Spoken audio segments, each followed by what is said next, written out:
When text message conversations or social media chats get a little heated between kids, a parent's first instinct might be to step in and type on their child's behalf. They have good intentions, but it might actually make that situation even worse. Yeah, Dr. Allison Mitzner is a pediatrician and the author of a book, Calm and Confident Parenting. She joins us now with some help for parents out there to handle toxic texting. Thank you for joining us. Thanks for having me. All right, so this is a trend among some parents, Yes. ghostwriting their text for their kids. Why do you think that parents are actually jumping in and doing this? Yeah, so no parent wants to see their kid go through this drama. Sure. So they're stepping in if there's conflict and they want to try and resolve it for their child. If there's really heated arguments with teens, you can see that, and they want to calm that down. And often it can cause a lot of anxiety for their kids, so they want to help them. They hate seeing them upset. Well, so do you think kids are, I can't imagine as a kid I'd ever ask my parents to intervene on my behalf. I'd be like, stay out of it, I can deal with it myself.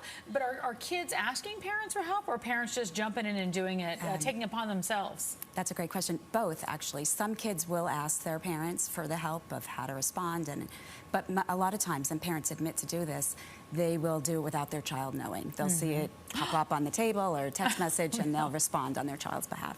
Okay. With good intentions, but yeah. Okay, so you say good intentions, and we know parents just want to protect their kids. So why do you think this is a bad thing for them to really initiate this? A few reasons. First, their friends will know that it's a parent. I mean, they're not, we use different languages. Yes, different slang terms, Dear emojis. Susan. Right. So that can be embarrassing for their child. Or they can make things worse if they don't know the details of what's going on. But more importantly, you want them to learn how to resolve their own conflicts, their misunderstandings, the communication tools that they need to learn. They'll make mistakes, clearly, but they'll learn the best way that way. Yeah, and you want them to be careful, because once something is texted, it's, it can be there forever. So what do parents do instead? They need to let their kids know that they'll be there for them. Teens, they want their independence, but they still do always count on their parents a lot of times. It's that fine line.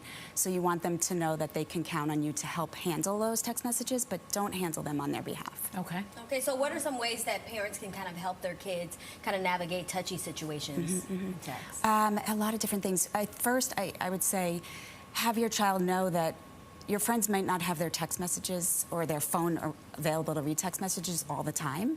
Sometimes it's turned off for homework or at night, because kids can get really anxious if they don't hear a response. They think maybe they said something wrong, or something they did. I mean, adults feel like that. Right, no responses or response. Right, or and that it can blinking cause a lot of things. Yes. Or they start typing and then it goes away. And you're like, oh no. It's very anxiety-provoking, especially for teens. And the reverse, you should let your kid know that let their friends know the same. They might not have it.